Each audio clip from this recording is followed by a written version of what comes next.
Do you need to create a logo that has impact, is remembered, and stands out? Well, in this video, I'm going to walk you through my process of doing just that and also give you a free workbook so that you can follow along.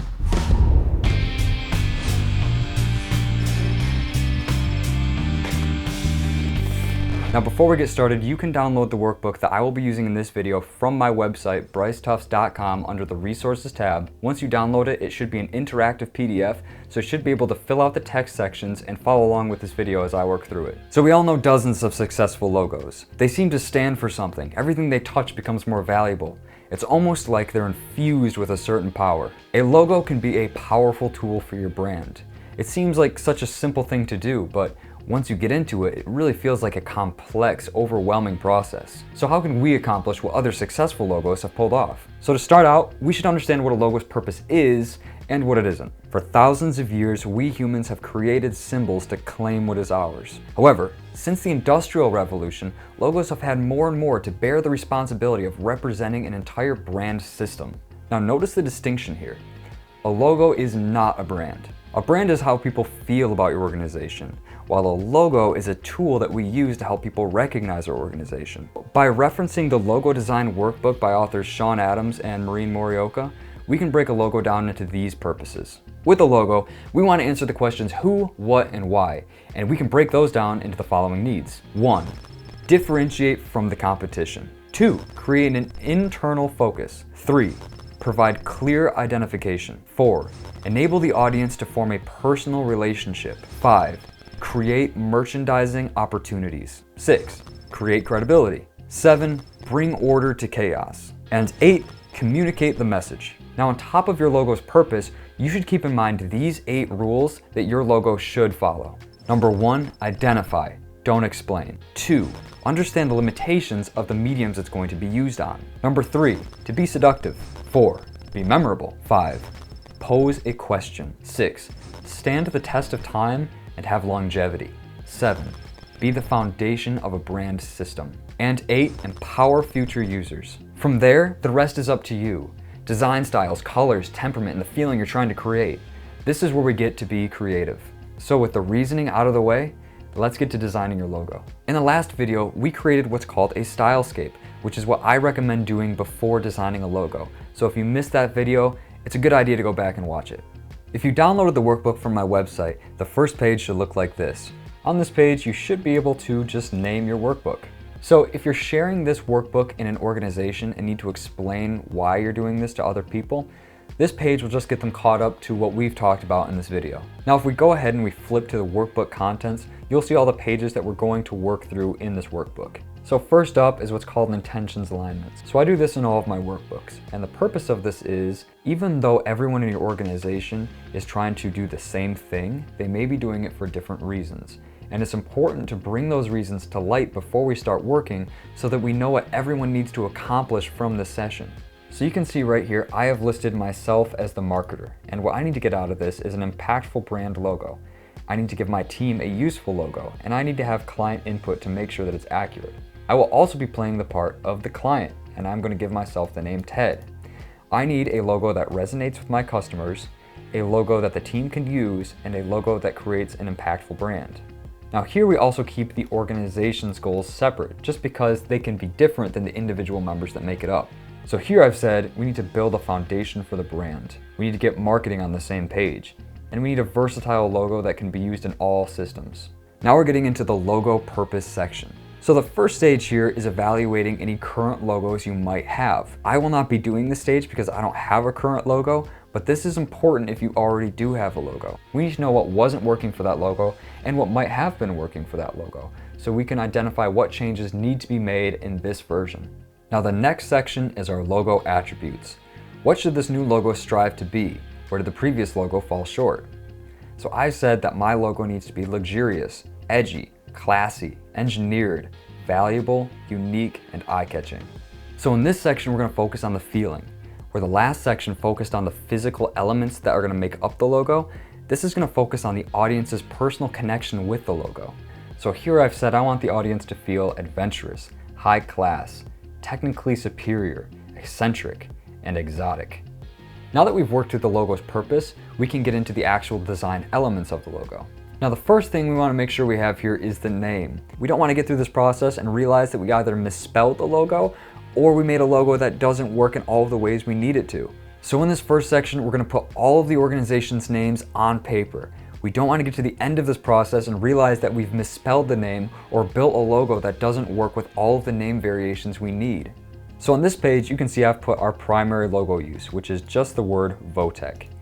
Now, legally, we're known as Votech Industries, so I'll also need a logo variation of that. We also have a sub-brand called Give with Votech. Next up, we're going to want to include any taglines that our logo has and make sure that the tagline works with the logo system that we're going to create.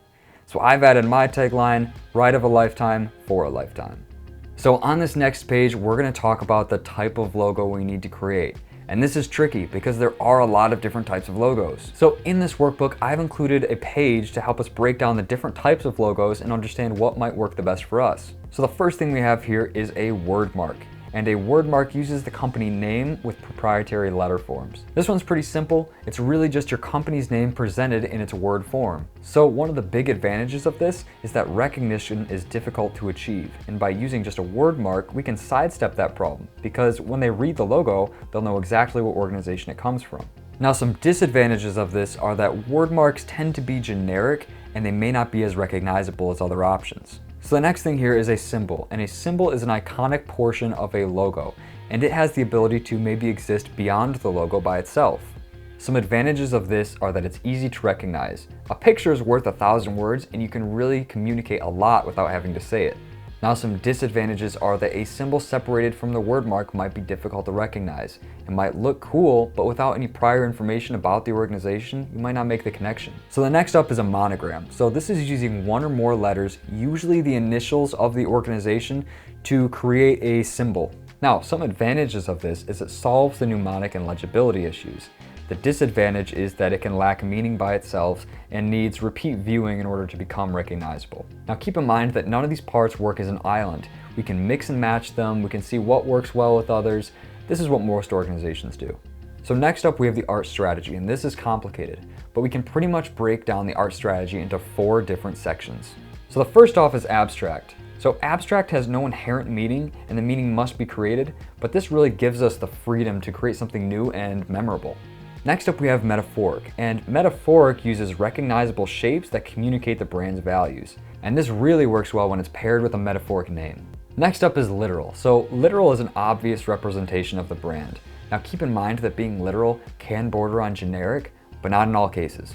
So lastly here we have Pictorial, and this uses detailed imagery to create the logo. Now keep in mind that this can be less applicable and it's harder to use in a variety of mediums. So now that we're all on the same page, let's move into the next section and see what symbolism needs to be incorporated into our logo. So here I've said that I want a monogram based off of a word mark that we create for my logo. I think that this makes sense for my brand because I spent a lot of time working on the brand's name and I think it really resonates by itself. However, I also want to create a monogram because those tend to work better in small spaces and I want a variety of choices when I'm trying to build out my touch points. Now in my logo, I also want to incorporate some sort of abstract symbolism that reflects innovation, and I've noted that here.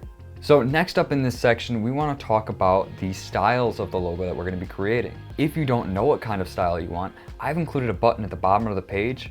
When you click it, it'll bring you to another page with some style examples listed out as well as some definitions given to them. They will also have descriptions describing that example and a checkbox on the left if you want to click it and save it for later. For my logo, I want it to lean into some masculine design styles. I also want it to be minimalistic, and I want it to incorporate some luxury. Now on top of that, I also want a version of my logo that's going to be 3-dimensional. I feel like that's going to work really well with the style that I've been establishing. Now this brings us to the next page, which establishes our logo colors.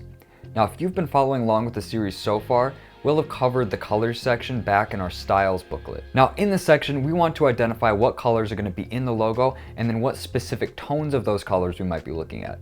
If you have any more questions about color terminology, I actually have a color guide on my website at brycetufts.com under the resources tab. However, if you want a shortened version of it, I've actually put a button at the bottom of this page also.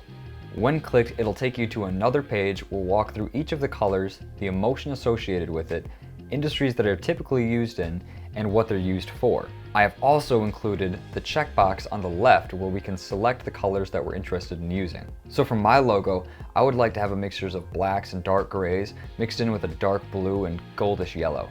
And with that, we have completed our logo design workbook. Hopefully now you have an idea of what you want your logo to look like and can communicate that to other people. If this video helped you and if it was useful to you, please leave a like on this video. If you have any questions about the brand design process or other videos you'd like to see, please leave them as a comment below. Also, as I mentioned earlier, I have a resources library on my website at brycetufts.com under the resources tab. Once you're there, you'll see that I have workbooks, worksheets, and guides to help you along your branding process. If you would like to see more videos like this, please subscribe. I'll be posting the entire series as I go through it. And with that, thank you for watching this video. I appreciate it so much. I hope to see you in the next one.